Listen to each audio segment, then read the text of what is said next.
जय जगन्नाथ। पितामाता होउछन्ति चलन्ति भगवान। तांको आखिरे लुह देई केही केबे सुखी होई पारिनी।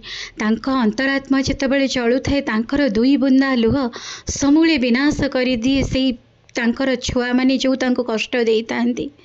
तांको जीवन रे केबे भी उन्नति हुएनी। आउ पितामाता अभिसंवाद को स्वयं भगवान भी काटी पारि नथिले।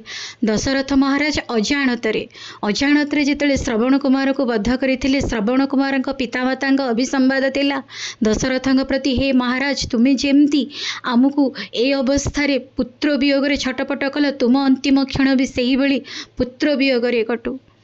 स्वयं मर्यादा पुरुषोत्तम रामचंद्र महाप्रभु भी ए अभिसंवादरू दशरथ को बंचई पारि नथिले। आमे तो छार मनुष्य अजाणतरे करिथिबा पाप को से भली भोगिथिले। जानी जानी पितामाता को एभली हैरान करंतुनी, तांको आखिर लुहर कारण हुअंतुनी। जय जगन्नाथ, जय जगन्नाथ।